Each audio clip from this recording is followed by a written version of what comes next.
धन धन भाग ललनवा तुलिहल जनमवा हो ललना उतरल हमरे अंगनवा गगनवा के चनवा हो ललना उतरल हमरे अंगनवा गगनवा के चनवा हो। धन धनी भाग ललनवा तुलिहल जनमवा हो ललना उतरल हमरे अंगनवा गगनवा के चनवा हो ललना उतरल हमरे अंगनवा गगनवा के चनवा हो। माई अकेली सजावेली बाबू के खिलावेली हो बबुआ तो हरा के अचरा में धरी के सोहरवा सुनावेली हो बबुआ तो हरा के अचरा में धरी के सोहरवा सुनावेली हो।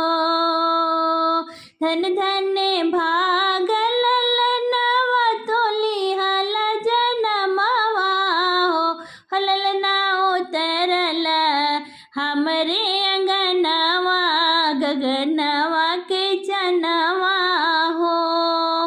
आजो के दिन तोहर बाबूजी के रहत जे घरवा हो ललना बनी जैते स्वर्ग के जैसन घर संसारवा हो ललना बनी जैते स्वर्ग के जैसन घर संसारवा हो।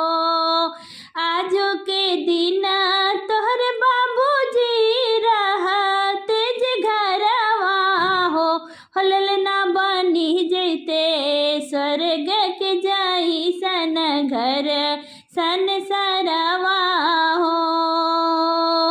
धन धन भाग ललनवा तुलिहल जनमवा हो ललना उतरल हमरे अंगनवा गगनवा के चनवा हो।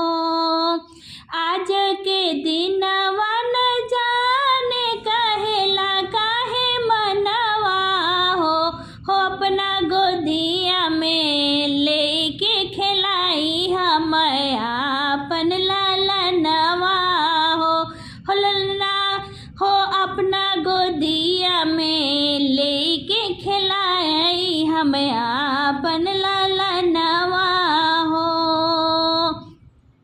आजो के दिनवा न जाने कहेला काहे मनवा हो अपना गोदिया में लेके खिलाई हम आपन ललनवा हो।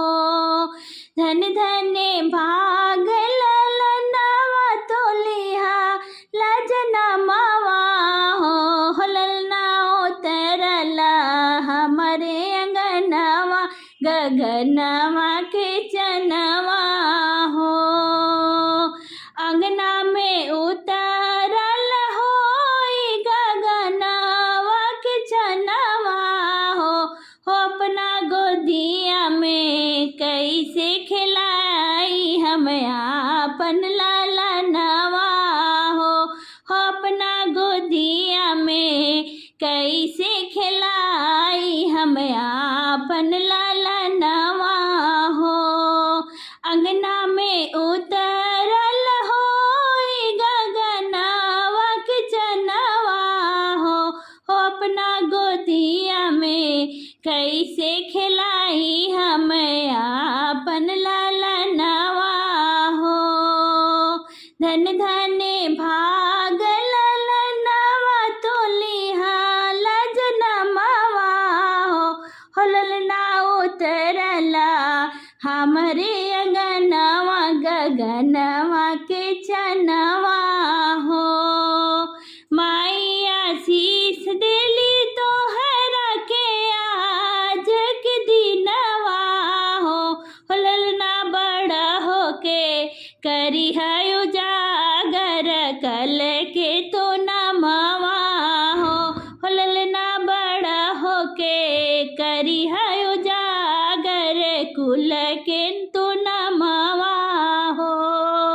धन धने भागल ललनवा तुलिहा लजना मवा हो ललना उतरला हमरे अंगनवा गगनवा